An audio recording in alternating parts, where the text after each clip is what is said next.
রোজ খুব সুন্দর করে সংসার করছে। তার সংসার জীবন 15 বছরের। এই 15 বছর সে এত সুন্দরভাবে সব কিছু সামলিয়েছে যা বলার নয়। একদিন সে কিছু কানাঘুষা শুনতে পেল পাড়ার লোকের এবং বাড়ির লোকের।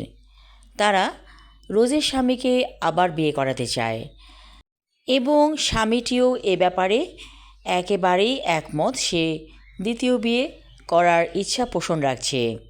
কথাটা শুনে রোজ হতবিহ্বল হয়ে যায়, কারণ এই সংসারের জন্য সে চাকরিও করেনি, ছেড়ে দিয়েছিল। কারণ সে ভেবেছিল চাকরি করে আর কী লাভ, এই সংসারটাকে না হয় সামলাই। যার কারণে তার ক্যারিয়ার গঠন করা হয়নি, অথচ সে যথেষ্ট উচ্চশিক্ষিতা ছিল। যথাসময়ে রোজের স্বামী দ্বিতীয় বিয়ে করেই ফেলল এবং রোজের অনুমতি নিয়েই করল, কারণ রোজ এখন আগের মতো অতটা সংসার সামলাতে পারছিল না। কারণ তার কিছু কিছু কথা ভুলে যাওয়ার রোগ হয়েছে, খুবই সামান্য, যেটা চোখেই পড়ে না।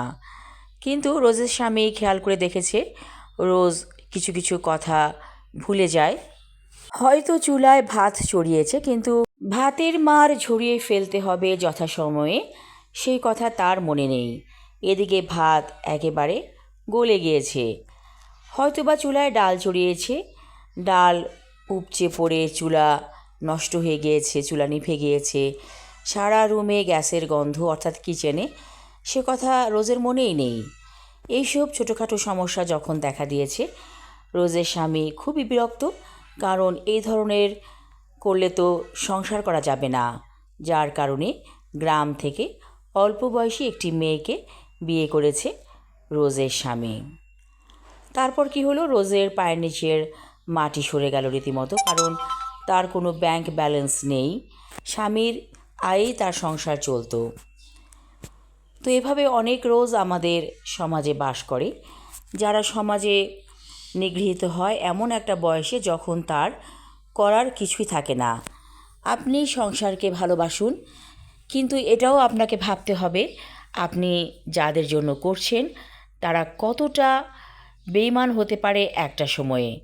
তাই মানুষ চিনতে ভুল করবেন না, মানুষকে আগে চিনুন, তারপরে আপনি বিশ্বাস করবেন। আমাদের সমাজে অনেক রোজ এভাবে ঠকে যায় জীবনের একটা পর্যায়ে এসে, যখন তার আর কিছুই করার থাকে না। তাই মহিলাদের স্বাবলম্বী হওয়া প্রয়োজন। আমাদের সমাজে হয় কি, মহিলাদের সত্যিকার অর্থে কোনো ঘর নেই। যখন সে বাপের বাড়িতে থাকে তখনও তাকে বলা হয় তুমি মেহমান, একদিন এই ঘর থেকে চলে যাবে। আবার শ্বশুর বাড়িকে যখন সে আপন করে নিতে চায় তখনও সে দেখে এখানেও একটা বিরাট ফাঁক রয়েছে। এই কারণে মেয়েদেরকে যথেষ্ট উচ্চশিক্ষিত হতে হবে এবং নিজের পায়ে দাঁড়াতে হবে, তাহলে রোজের মতো আর ঠকতে হবে না।